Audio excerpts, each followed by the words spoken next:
Right, here we go, Land Rover Defender TD5 injector seals, which incorporate a copper washer and an O-ring.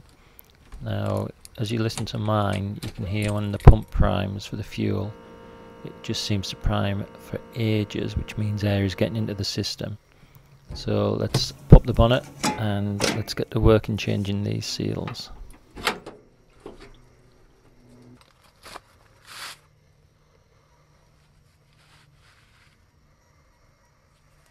So here we go, 30mm socket for the 3 bolts which hold the acoustic cover on. Now I think some people may have an extra bracket at the back. If I recall, I took the rear bracket of mine off. I'm not too sure about that, but there could well be a 4th bracket at the back, and if I remember it was really inaccessible and that's the reason I left it off.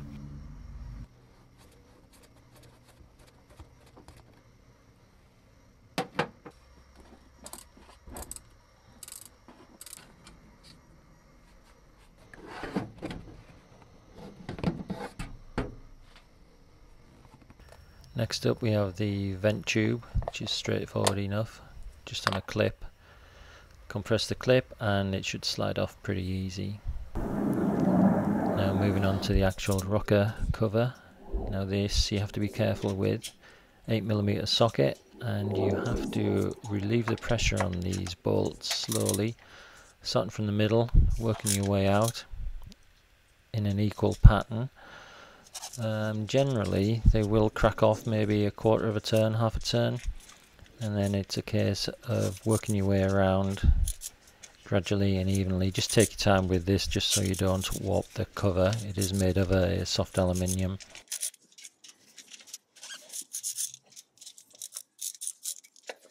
Right, let me get on with the hard work, whilst I also tell you why I'm actually doing this. I've been having trouble with it starting on the cold winter's mornings, and it seemed as though air was getting into the system, and one of the causes of the air getting into the system could well be the injector seals and copper washers. Could also be many other items, but one of the reasons I'm actually going for the injector seals first of all is because I actually seem to have a higher oil level than normal. I changed the oil maybe 6-7 months ago, and when I checked it, it seemed higher than normal. So that is a symptom of oil being contaminated by the diesel. It's getting through the injector seals, and this is the reason I'm actually going for the change today, with the hope of correcting it. Another reason that I'm actually thinking that air is getting into the system is when I come to start it on a morning, or even after I've been driving it a short time, the fuel pump takes an age to prime.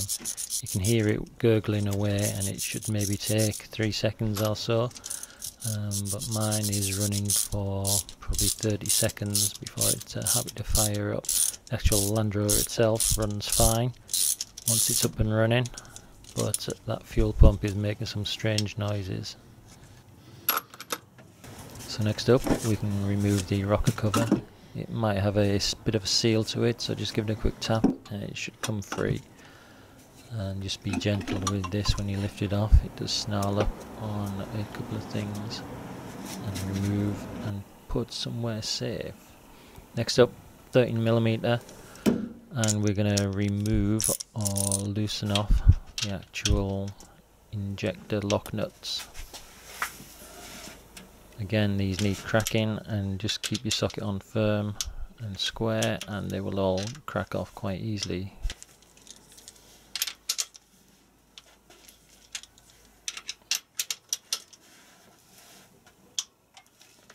So next off, just back them off with your fingers as far as you dare. You don't want to drop these down into the engine, otherwise you are asking for problems. Next up, flathead screwdriver, and you can now unscrew the actual screws on the injectors and just back these off sufficient to give yourself a bit of clearance in the engine itself. 4 or 5 turns should do it, and you need to do each of these injectors.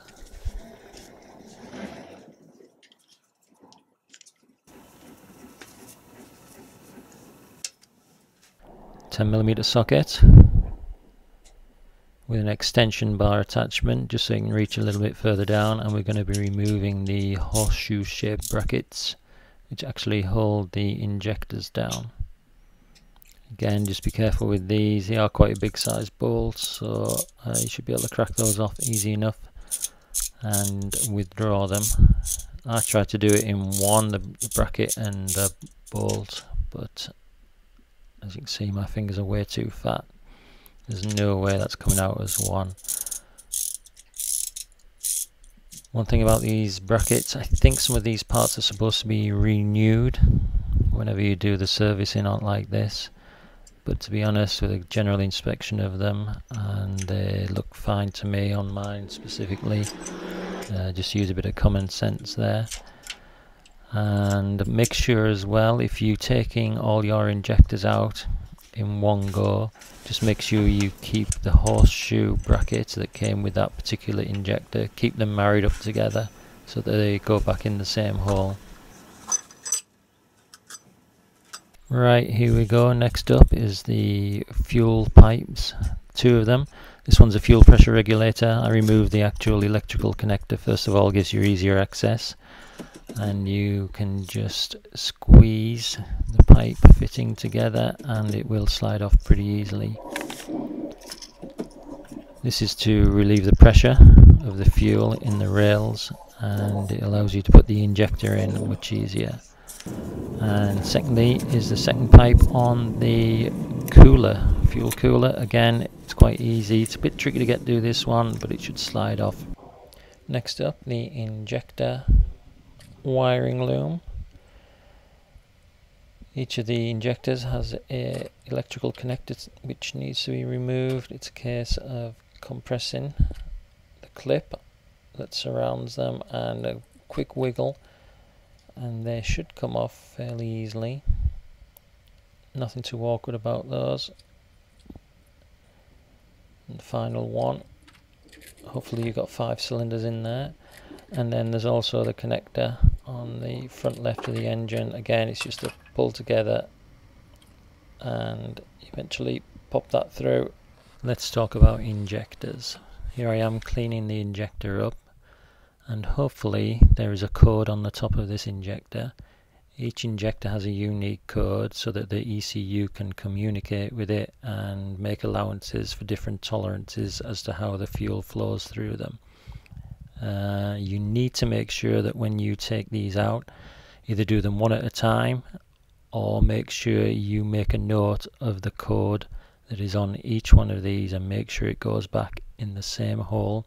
Otherwise your ECU is going to have a hard time diagnosing what it's supposed to be doing, and you're going to confuse it and you're going to do damage.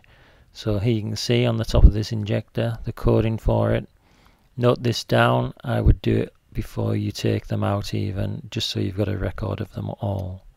Right, next up is the radiator fan. You need to take the cowling off in order to gain access to it. Some people miss this step out and they don't bother taking the radiator fan off, and they turn the engine over underneath. But if you're doing this on your own, it just makes it so much easier. You take this cowling off to gain access to your fan. 4 screws and off it comes, no problem with that one. Next up we have the actual fan itself, which requires special tools. Some people just put a big spanner on and smack it, but it makes it much easier if you have the actual radiator removal tools, which are essentially 2 spanners. And this is a right-handed thread on the actual fan. I know some earlier versions are left-handed thread, so just make sure you know which one yours is. And it should, once cracked off, come off pretty easy, and just don't damage your radiator and you should be good to go. Right, 24mm socket, and this is going on a ratchet. And we're going to put this on the crankshaft pulley so we can rotate the engine over, so we can see the rise and fall of the rockers.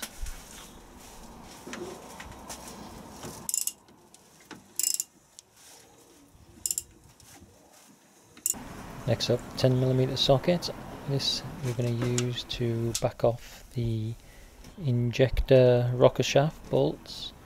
Now, just crack these off slightly, because this is again an item which you can distort by doing it incorrectly. So start from the middle and just back them off slowly, maybe a quarter turn, half a turn max, and just work your way along the rocker evenly. So start from the middle and work your way out to either end, and you can feel the pressure on the rocker coming off as you start undoing these. So very careful not to distort this actual rocker shaft.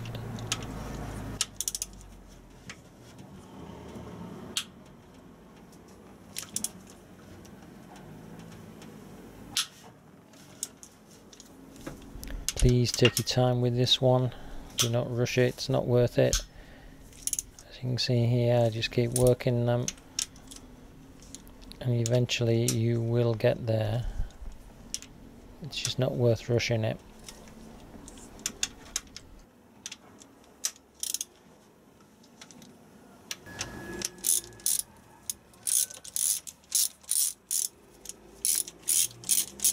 Again, these bolts are recommended to be a replacement item, along with quite a lot of the bolts on this actual fix, but to be honest, I'm going to be using the same bolts that came out. I do a visual inspection on them and they all looked fine to me, and I'm going to just use the same ones again. And here comes the rocker shaft itself, and make sure you keep everything clean, find some cardboard to put it on and keep it out the way. Let's talk about slide hammers. Now, people have been known to prize the injectors out, but I bought the specific tool, which is a injector slide hammer. I've never used one of these before, as you can probably see the way I'm faffing around with it, just trying to figure out exactly how it goes. And again, you can see me turning the engine over on the crankshaft pulley with that 24mm ratchet, because you need to get this actual slide hammer to have good access. This was quite expensive, relatively expensive, but once you bought it, you're good to go. And you have to remember, if you do break an injector trying to prise them out, it's going to be a lot more expensive than buying a slide hammer. Chances are of prying 5 of these out without damaging them, it's a chance you want to take or not. I did not want to take it. Right, so that's the bottom of it installed, the slide hammer, and now I'm going to screw the top part of the slide hammer in there. I'm a little bit nervous because this is the first time I've taken the injectors out or use a slide hammer on them, so I'm unsure what to expect. And I've read a lot of horror stories of how people had done them in the past, and to be honest, it turned out a lot easier than I thought taking them out. When I do come to use the slide hammer, I realised that if you pull the bottom of the slide hammer, so make sure that it is in contact with the underside of the actual injector. Don't let it flop loose like I do on the first couple of bangs. I pull it up then so there's no slack in it, and it starts to act much better and efficiently, and you can feel them starting to move. So those are the movements of a very nervous person, and they're quite tentative. You can see I'm actually pushing it down, and that's wrong. You need to pull it up. There we go, pulled up, and I start to get a bit more confidence. I can feel it moving. The bottom's not wobbling around. Keep it square, and out it pops. As simple as that if you've got the right tool, and I definitely recommend using this. Now, I'm only showing you how to do one injector. I do in fact do all 5 of them, but it's pointless me showing you me doing all 5 of them, just repeating the same process. So this is the first injector, and I'm taking it out the shell. And remember, these are expensive pieces if you break them, so please be gentle with them. Quick visual inspection, not too bad. The ring, even though it looks a bit beaten up, it certainly hasn't had anything blowing past it. The end has the carbon deposit build up, and that all needs to be cleaned up. Again, just be delicate with it, don't have to force it, and you need to clean this up in order to get the old copper sealing ring off and indeed get the new one on. So you do need to break the carbon deposits down and then just take your time, and don't use anything that's seriously abrasive on there. So there was no way my copper sealing ring was ever going to come off by hand. Didn't matter how much I tried, but here I very carefully, yes, very carefully used some pliers. I was able to nip just the extreme edges of the copper ring, and quick twist and off it comes. So I realised the copper ring wasn't going to come off without doing a bit of grating damage over the old carbon deposits, so a bit more cleaning up, and it slides off okay in the end. And even though it looks beaten up, it certainly hadn't blown. And this is the O-ring. Again, I'd probably use plastic or something wooden to get this off. They come off quite easy. And it was a bit naughty of me using metal on metal.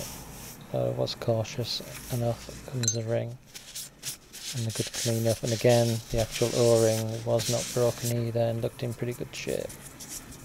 So on with the new one, a bit of lubrication from the greasy dirty hands that I've already got. There is a special tool to put this O-ring on, but honestly, if anyone can't get the O-ring on without the special tool, you probably shouldn't be doing this job. And it goes, make sure it goes in the right groove. A bit more lubrication on it, and I'd say that's pretty good to go back in. Right, here we go. I got all my copper washers and the O-rings as a kit, about £25, something like that. It seems expensive for a bit of rubber and a bit of copper, but that's what it is. Just comparing the new copper ring with the old one, same size, and because I cleaned it up nicely, it slides on there pretty good.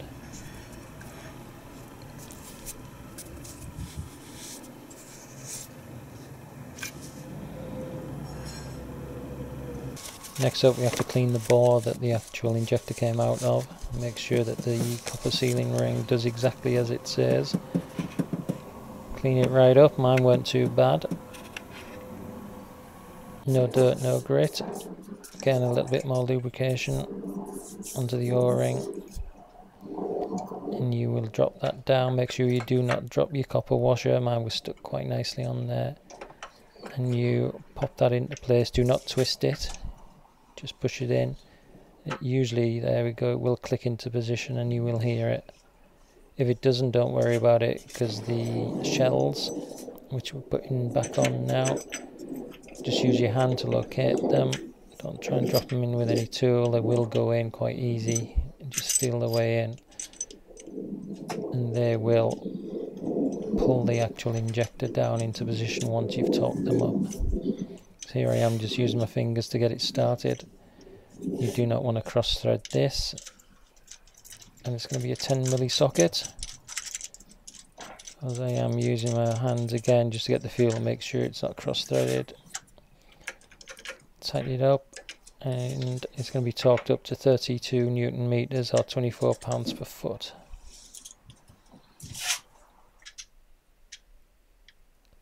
Again, you may need an extension bar to reach down a little bit further.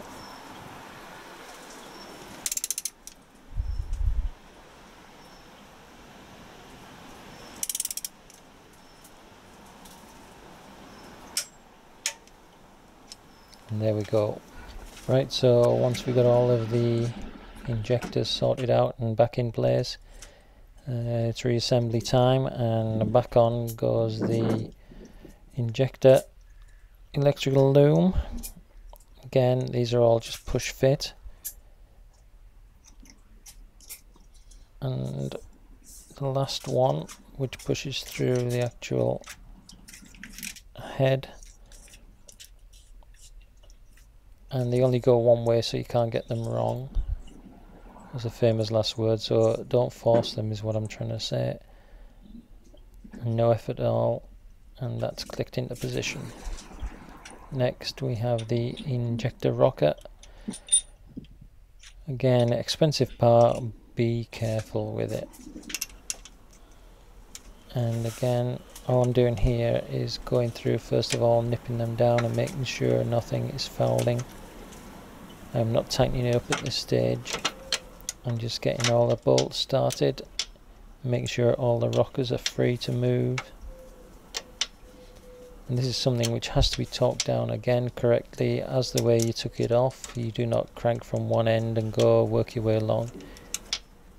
You'll start in the middle and work your way out, alternating sides. At the moment you can feel it dropping down when you tighten it up, and it pulls it down into position. Again, it's no force on it whatsoever at the moment. Just working them in gradually. Do not worry that I am tightening it. I'm putting no effort into this whatsoever. I could probably do it with my hands if they weren't so greasy. Right, so here we go, torquing down time. 10 milli socket, 33 Newton meters, or 24 pounds per foot. Again, I'm not actually torquing yet. I'm just getting set, tightening them up to a point where I know they will be torquing.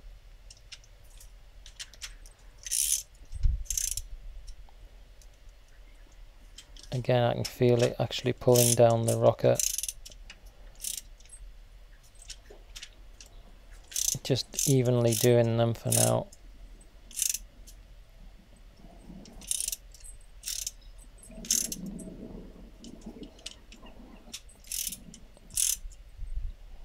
Must be getting close now. Here we go.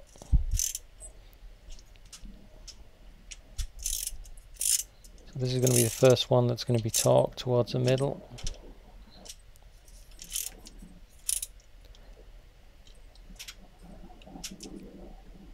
Again, you can see I'm not over tightening them. Just gradually bringing them all down. Here we go. Time to torque.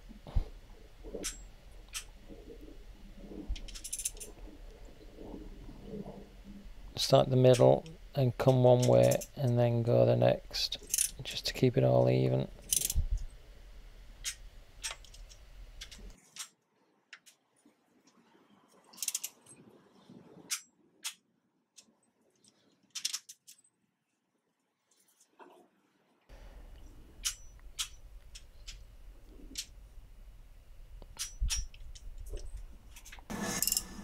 Right, here I am positioning the rocker.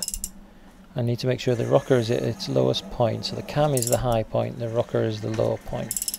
So you'll see the green part, which is the rocker, and that needs to be at its lowest point. That's where we're going to set our actual injectors back up. That is the cam going high, and you can see the rocker coming down. And that is where you need to do your adjustments from. And here I go, screwing down the actual screw on the injector, and you will tighten this down until it bottoms out. They're quite stiff, but you do not drill them down. You can feel when they bottom out quite easily. I'm just using a rag because my hands are absolutely sliding about all over.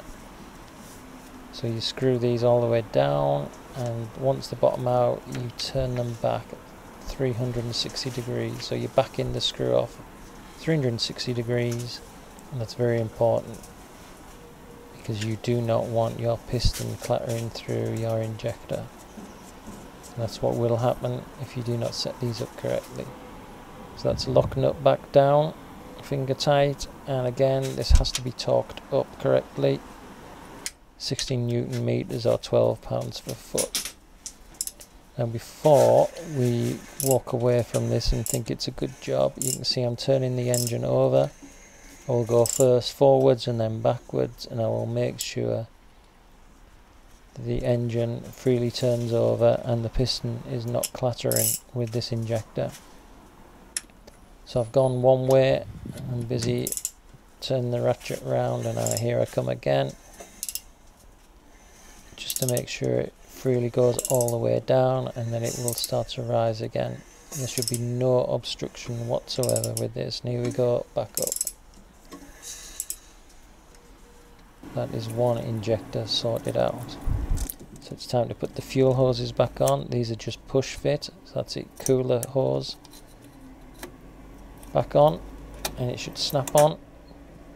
There's one, and then we'll go to the fuel pressure regulator, and we'll snap that one on. And remember to put your electrical connector on sender unit as well if you took that off. All a bit tight in there, but easy enough to do. Here we go, the rocker cover.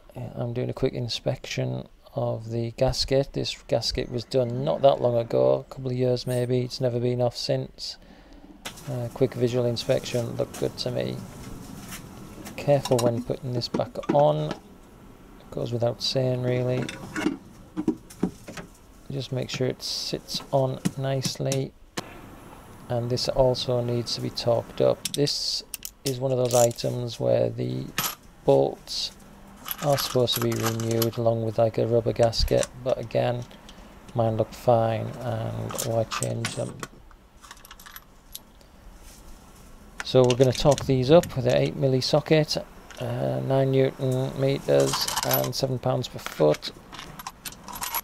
And again, this is one of those items where the same way where you took it off, it needs to go on in a certain pattern. Again, you need to start from the middle and work your way out in an orderly fashion. Here I'm just bringing it all down so that I can get around to torquing it. You can see the torque spanner is still on the top, so I'm not putting any force onto these at all.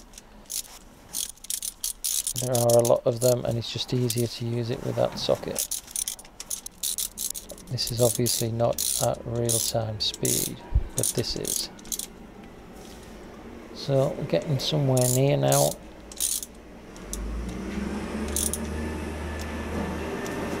And time to swap over to the actual torque wrench. And I'm starting towards the middle, and then I'll come across diagonally.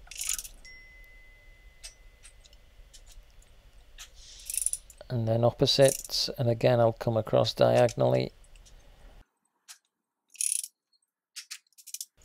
And then I'm going to work my way round, and you'll see the pattern that's developing.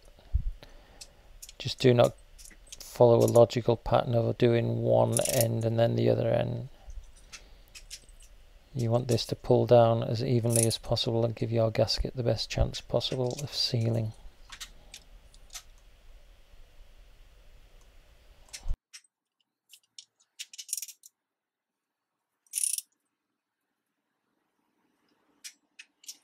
This front left bolt actually has a bracket that goes underneath it. Just make sure that you put that bracket on before you go around torquing that one up. And finally, the last couple, and a random check of some of them just to make sure that they're still at the correct torque and it hasn't pulled down unevenly.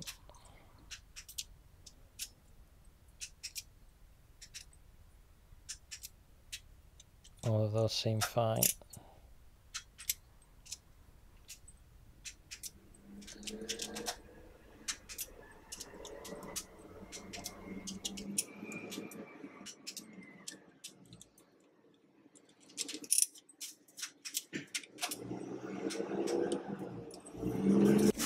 So almost getting done now, and it's a case of getting the radiator fan on. It's a bit fiddly because you can't really see what you're doing, you have to go more by feel. Again, you really need to use the proper tools to tighten it up. You can do it hand tight initially, but you really need the actual fan removal tools to do it properly. I did tighten mine up, I just didn't show it.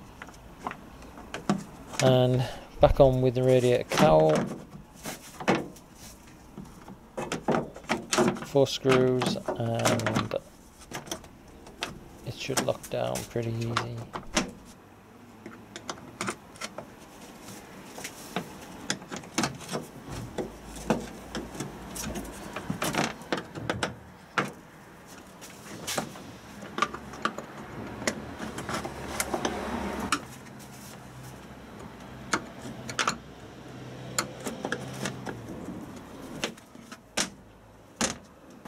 Here we go, acoustic cover. Just make sure you don't snarl it on your oil measure, a dipstick. And again, it should be 3 bolts. Back on, don't over tighten them, there's no need. Some of you may have that 4th bracket at the back. If you've worked on your car before, most of you have probably removed it anyway. So here they are, the old injector rings and copper washers. They don't look too bad, to be honest, but I have changed them and that's one less thing to do. Next we need to purge the system. So it's ignition on, let the pump prime and start hoofing your throttle 5 or 6 times and it will start the purge process. The warning light will come on the dash, the engine management. There we go, and it will gurgle away and then stop and gurgle and stop. So I'll walk away and just wait for 5 minutes or so, depends on the change in your system. So here we go, moment of truth. Will it or won't it start after all that effort? Maybe not. Let's give it another go. I'm fairly confident.